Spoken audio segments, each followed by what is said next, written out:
Welcome to the 56th chapter of the book of Isaiah. It begins, "Thus says the Lord, guard equity and do righteousness, for my deliverance is near to come, and my mercy to be uncovered." When I read this, one thing that struck me was that Isaiah is not bringing out anything about the law of Moses here. There's a lack of mentioning the law. It's more of equity, righteousness, deliverance, mercy. In the only place in the Bible I've seen all of those together is in the New Testament with the person of Jesus Christ, equity, who was sinless and wants us to be such, and strive for that, and do righteousness. And his deliverance is one of the main themes that he has. Deliverance from the evil one to bring us to be in heaven with him, with mercy to us, mercy to whoever is a recipient of the mercy. And then it continues, "And blessed is the man doing these things, and the man holding to them." In this Makarios, blessed is a man. That reminds me of the Sermon on the Mount, where this is where it is, Makarios, Makarios, blessed is, so forth, blessed is, Makarios, Makarios. And so this is what Jesus mentioned when he was on the Mount to his disciples, on the person being blessed.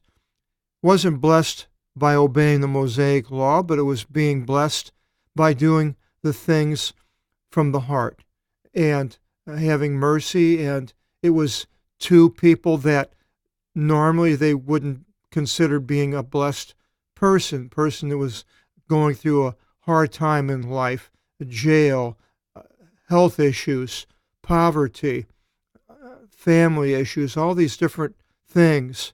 But yet, blessed is that person when he stays with the Lord Jesus Christ, and this is what he brought out in so many places.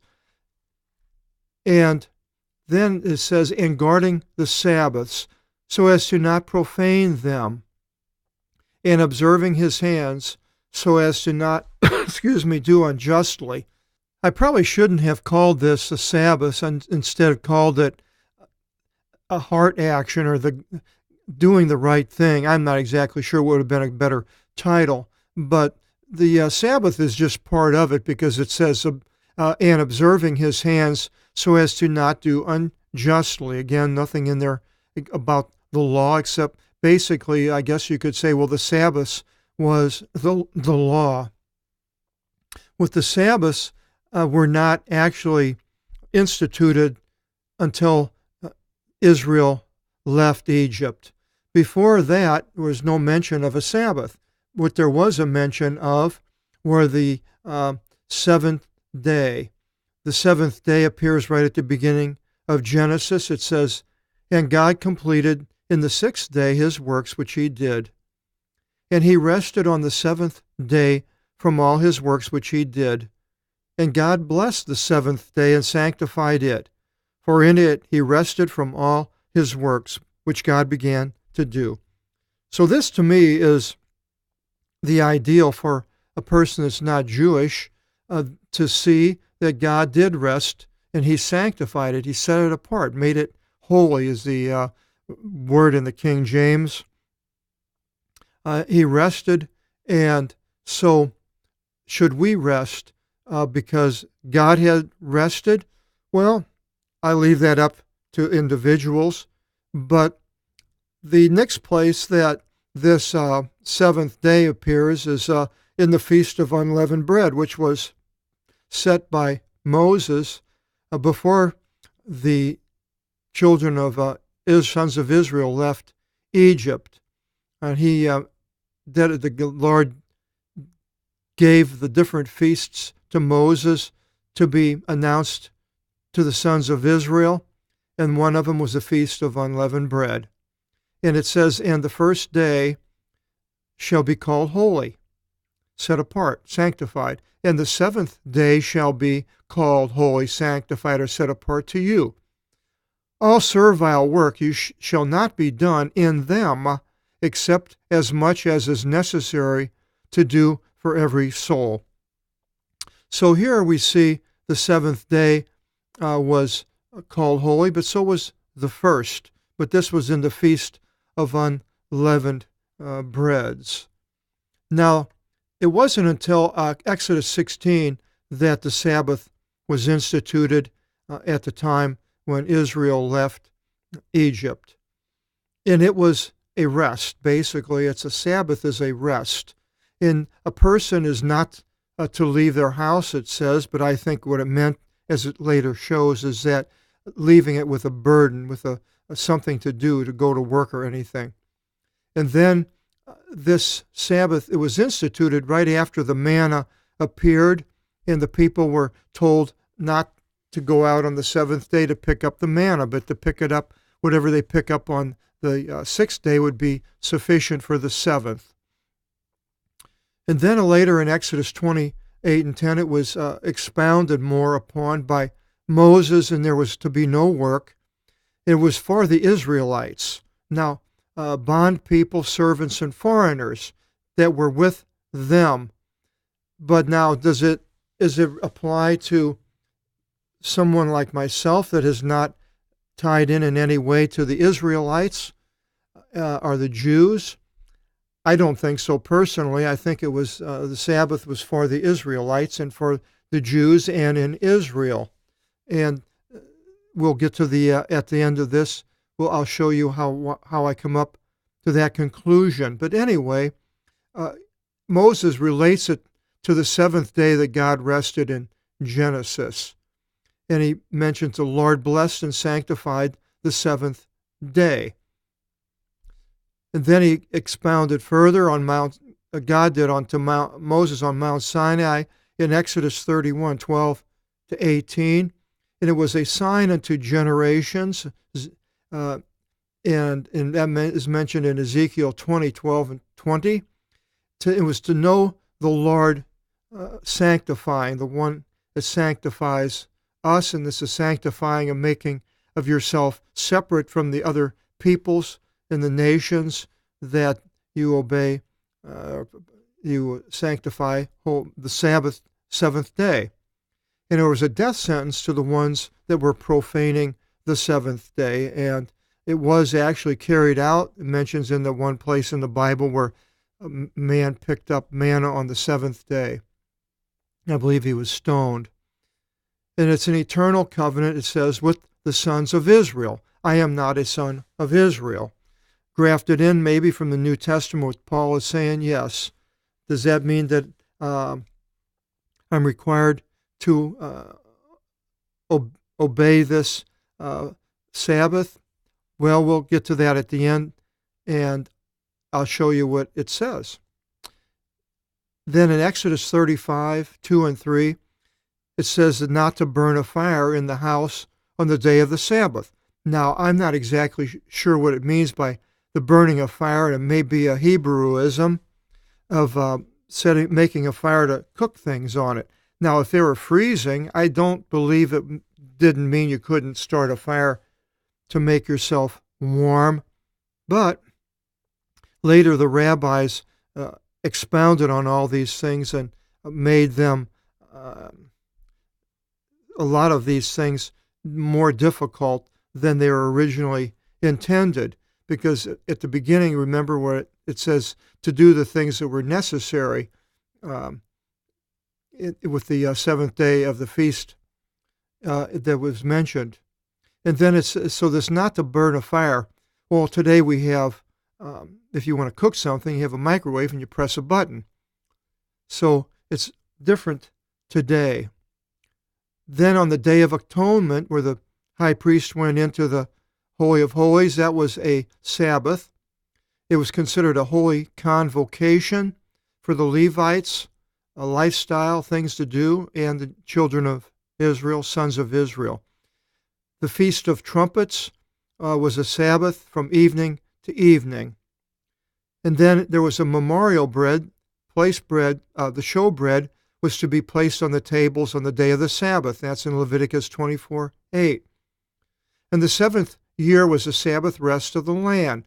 The land was not to be worked. It was to lie fallow. No animal was to plow it. And then mentions the judgment if it's not observed, what would happen in Leviticus there. And then there were offerings made for the Sabbath, Numbers 28:9 and 10, in the tabernacle and later the tent.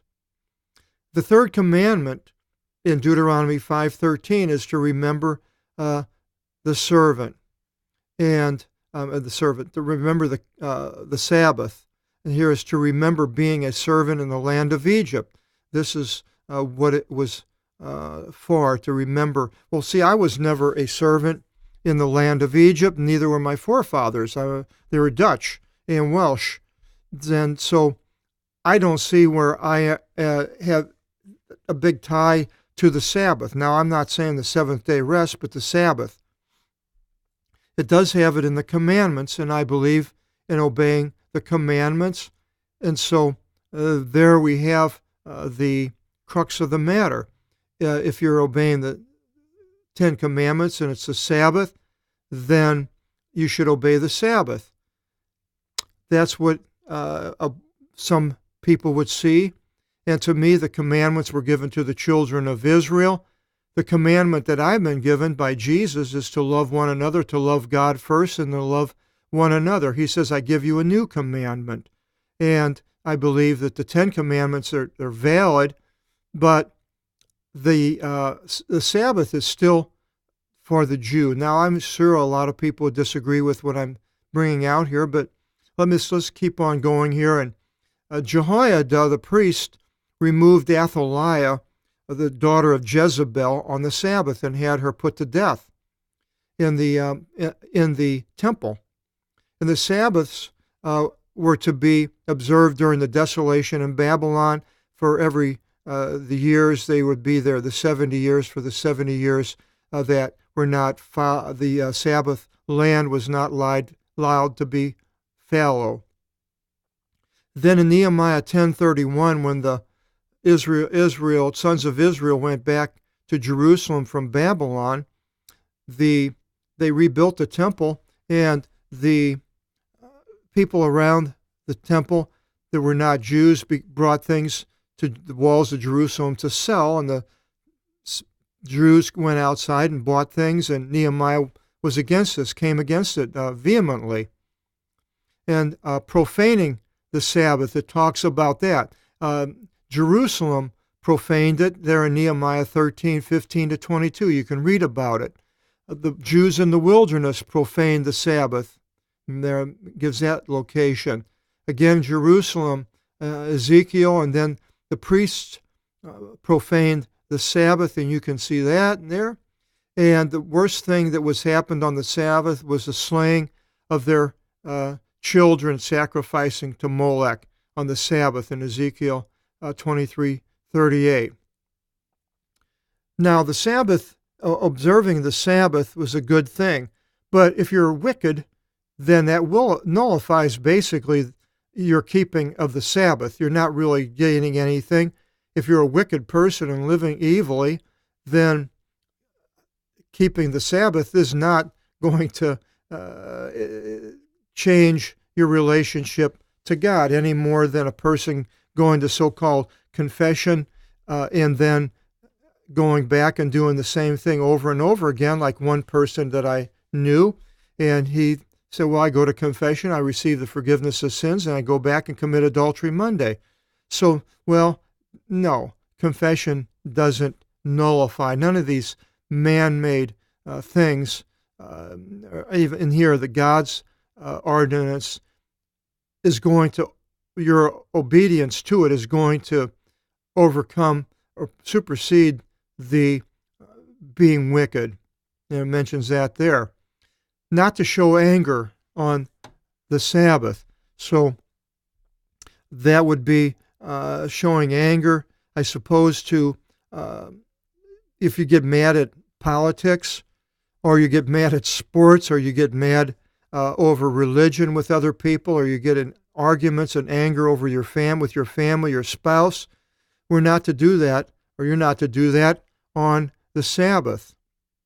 And then doing obeisance, that's putting your face to the ground to a higher authority on the day of the Sabbath in Jerusalem is for the future. It talks about that in Isaiah 66:23. So it's still going to be tied in to Jerusalem and the Jews. It's not going to go away.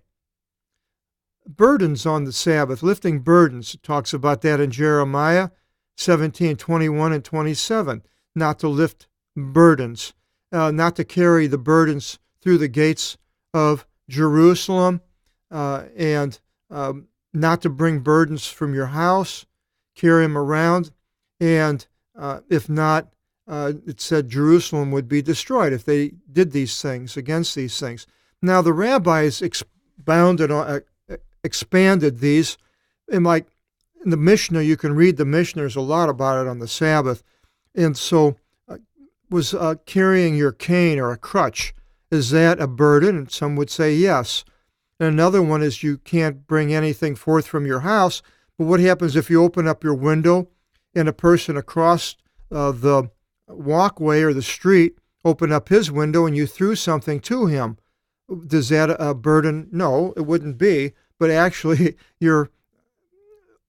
the idea of what you should or you shouldn't do, the spiritual part of it is being broken, even though you may not be doing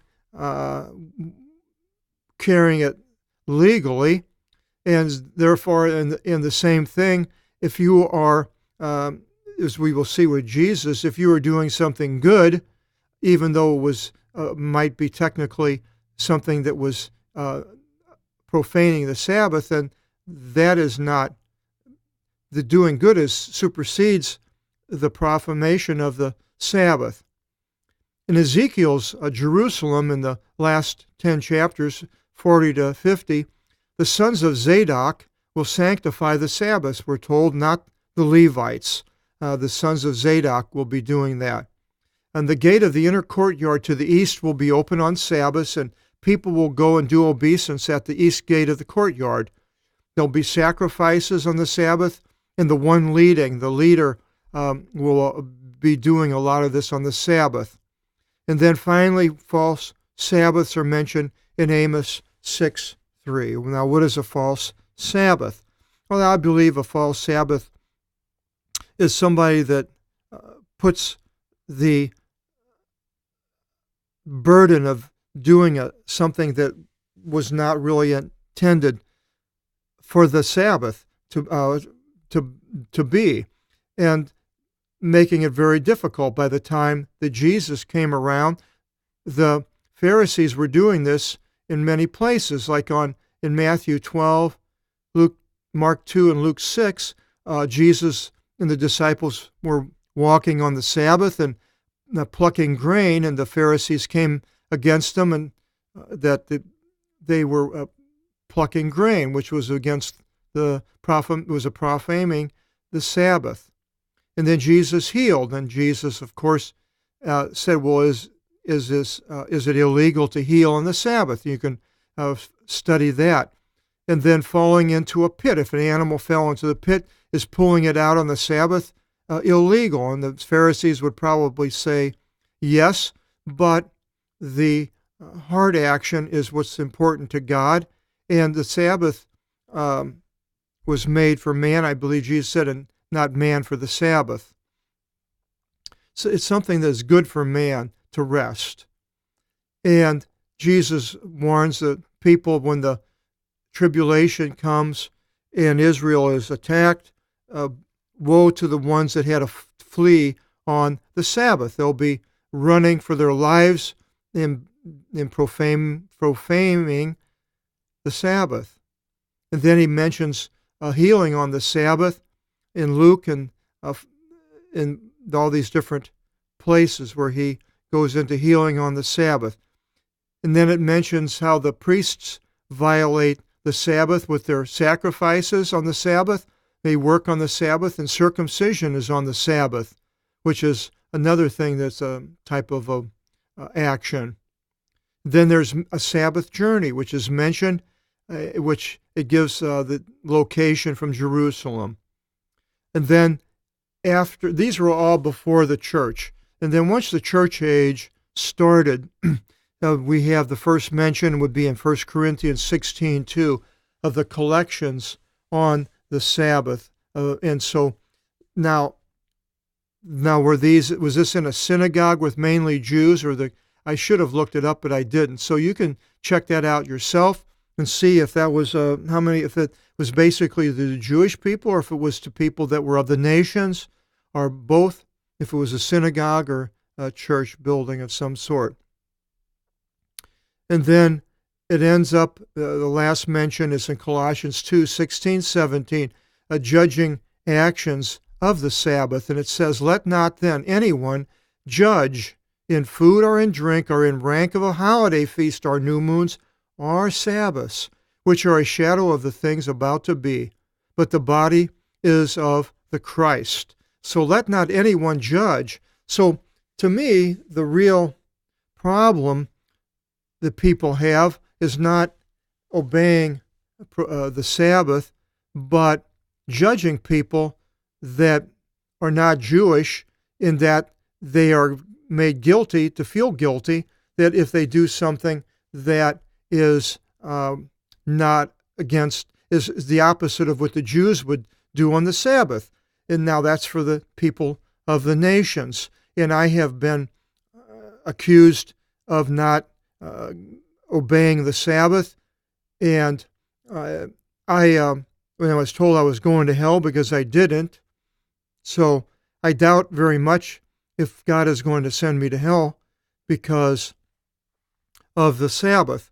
Now, or my not observing the Sabbath. Now, I do try to observe the seventh day rest, which I believe is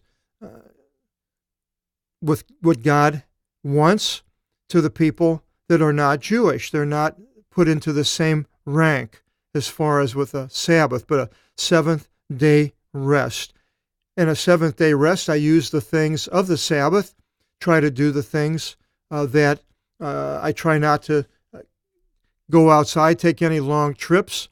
Sometimes, well, if you drive, you're not really walking. So see, there's all kinds of things today you could argue is that disobeying the Sabbath, profaning the Sabbath.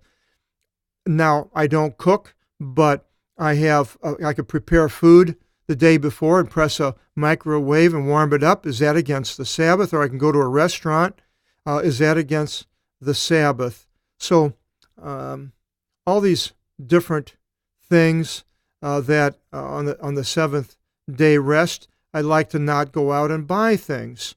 Wait until Monday and so I could very easily lay in my bed and say, well, I'm obeying the seventh day rest, and open my iPad up to Amazon and go through there and go shopping and buy all kinds of things. Press the button, and I'd be buying, really.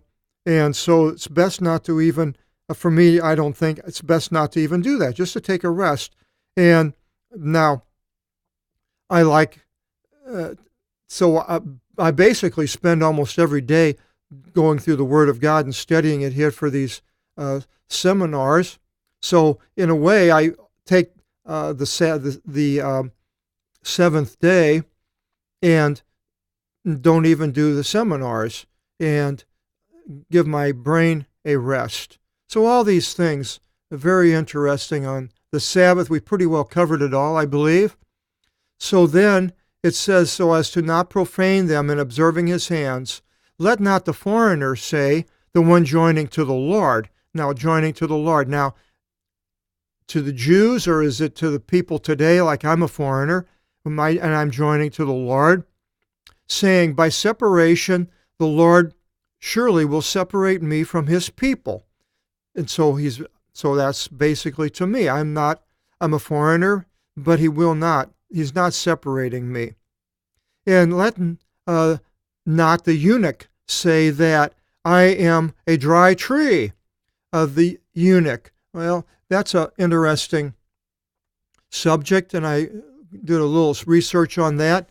And a eunuch, basically, if you go into Wikipedia, it has a fantastic article on the history of the eunuchs and what they were and how they did everything. And it's basically a male that has been castrated, not a male. Well, Jesus, there was males that they didn't have their testicles, and they were considered eunuchs, but not necessarily having been made that way by man. We'll get into that here.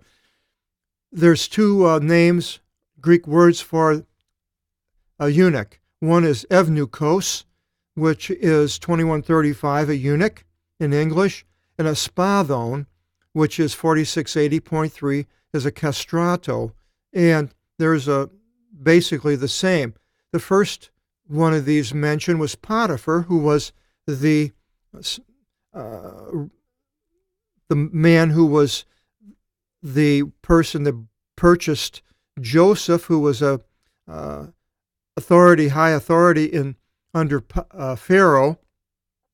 And Potiphar mentions in 39:1 and in another place that in one place it calls him a eunuch and the other one a castrato. So there's definitely the idea that Potiphar was such, because it has both of them in different places. And he was married. I suppose he could be married and still be a castrato, and that may be the very reason why his wife wanted to have sex with Joshua and tricked him. The next eunuch or eunuchs were the chief baker and the wine taster to Pharaoh during the same period of time with Joseph. They were eunuchs. It mentions in 1 Samuel Samuel mentions that the king will have eunuchs of Israel. Jehoshaphat had eunuchs. The king during Elisha, who had the eunuch return the widow's belongings, was a eunuch, a man who returned them. The eunuchs throw Jezebel out the window per the commands of Jehu, the king from the Israel from the north, who came down. It mentions the name of a eunuch, Nathan, who was a eunuch to King Josiah, 2 Kings 23:11. And then Johanan, who was a sort of a ruler after Gedaliah was killed at the very end, after the children of the sons of Israel were taken to Babylon. He returned with the eunuchs, it mentions. It mentions then in the various places that the sons of Israel would be eunuchs to the king of Babylon. And the eunuchs of Israel left Jerusalem with the officials of Jerusalem when they were taken captive, and one eunuch was executed and mentioned in a couple of places. Then we have the book of Esther, and this was in Persia. They had many eunuchs. There were, at the very beginning, 7 were mentioned. They gives their names: Mehuman, Bizpah, Harbona, Migtha, Abgtha, Zethar, and Carcass, who were eunuchs to the king. And Queen Vashti had eunuchs, and the one eunuch was named Haggai, who kept the women for the king. And 2 eunuchs plotted to kill King Artaxerxes. And Mordecai found out, who was the person that was the Jewish man that was related to Esther, and they hung these eunuchs. And then later Mordecai was rewarded. Another eunuch was named Hattach, and he was a eunuch to Esther. And there was 2 eunuchs that were sent out to take Haman and bring him to the dinner. And then this one Harbona describes to the king Haman's plot against Mordecai. So all those places in Esther, a lot to do with the eunuchs, and you can see how powerful they were. Then the next eunuch mentioned was this Ebed-Melech, and it says here that and Ebed-Melech, the Ethiopian eunuch man, heard. And that's interesting because The next eunuch we mentioned is a Ethiopian also, poor Ethiopians. And he was in the courtyard of the king. And he heard that they cast Jeremiah into the pit. And the king was sitting down at the gate of Benjamin, and Ebed-Melech went forth from out of the house of the king and spoke to the king. Apparently he was able to talk to the king, as probably a high up official. And he said, my master, O king, all these men did wickedly, in which they did against Jeremiah the prophet, dropping him into the pit that he should die in it from the face of hunger. For there are not yet breads in the city. And the king gave charge to Ebed-Melech, saying, take with yourself from here 30 men and lead him from out of the pit, that he should not die. And Ebed-Melech took the men, and he entered into the house of the king, the subterranean part, and he took from there old rags and old rough cords, and he tossed them into Jeremiah in the pit. And he said to him, put these underneath the rough cords. And Jeremiah did so. And they drew him with the rough cords and led him up from out of the pit. And Jeremiah stayed in the courtyard of the Lord. So that was Ebed-Melech, did a good thing. The next mention of eunuchs was by Jesus. And he says, for there are eunuchs who from out of the mother's belly were procreated thus. So there are some males who are born without testicles, and it must be difficult because I guess they have to figure out which sex that they belong to, if they're actually male or they're female, and I'm not an expert on that subject, but that was what Jesus is talking about. And he says, and there are eunuchs who were made eunuchs by men, who is what we were talking about earlier, and there are eunuchs who made eunuchs of themselves on account of the kingdom of the heavens. The ones being able to have a space, let him have space. And Jesus was answering to the ones that were asking about marriage and divorce and so forth. And he's relating this as having to do with sex. And some couldn't have sex because of the way they were born, others because of what happened to them, and the third who didn't have sex because they made eunuchs of themselves. Now, spiritually or physically? Well, we know Origen physically did this, castrated himself, and others have made eunuchs of themselves by basically not having sex with women. Another reason for having eunuchs was actually a bizarre one. They made a movie out of it, and I can't think of the man's name. He was Italian. He was an opera singer.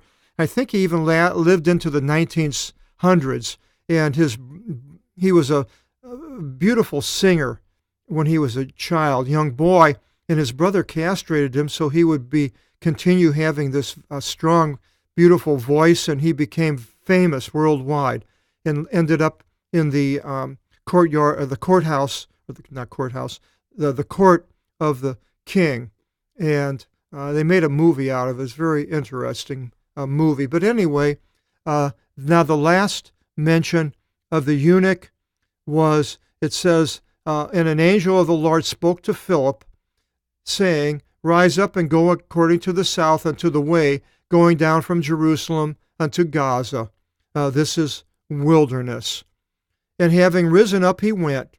And behold, an Ethiopian man heading south, an eunuch, a mighty one of Candace, the queen of the Ethiopians, who was over all her treasury, who had come to do obeisance in Jerusalem, was returning and sitting upon his chariot. And he read the prophet Isaiah. And you can read all the rest of this. Philip jumped up and conversed, and he was baptized.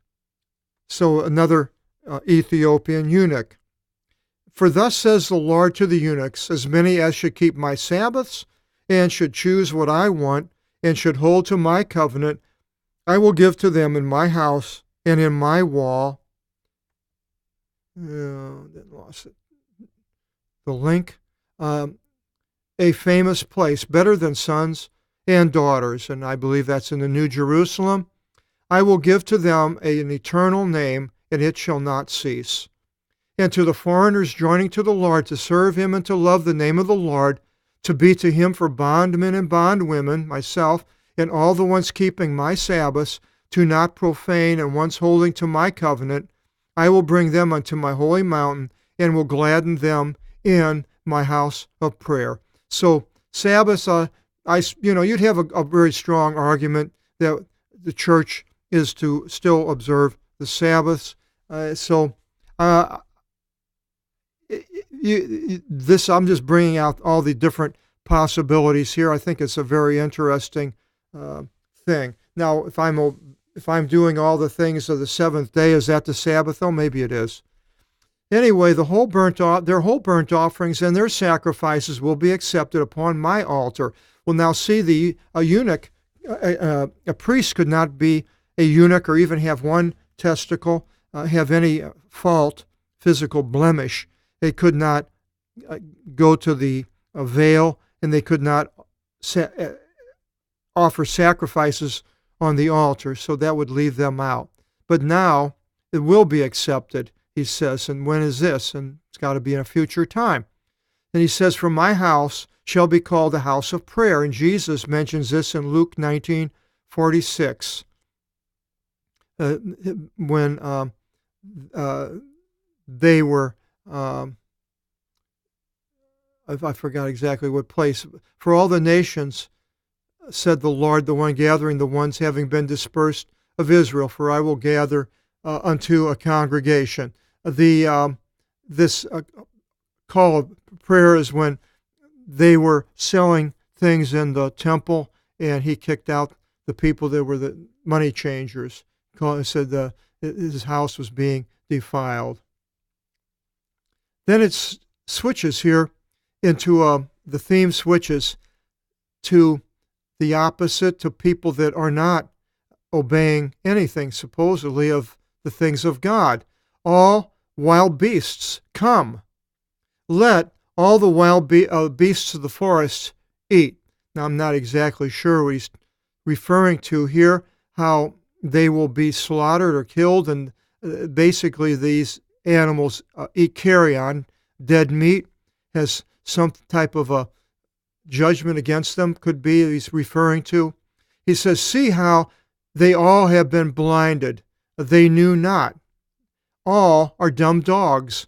They shall not be able to bark. One's dreaming of a bed, being fond of slumber.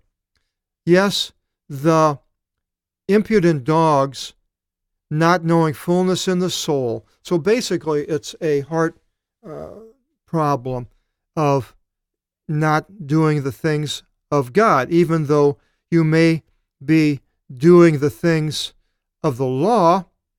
Yeah, that's good. But, if the law says it's in black and white in the United States, if you go over 30 miles an hour in a zone, then you're breaking the law. If you see a red sign that says stop, then you are to stop.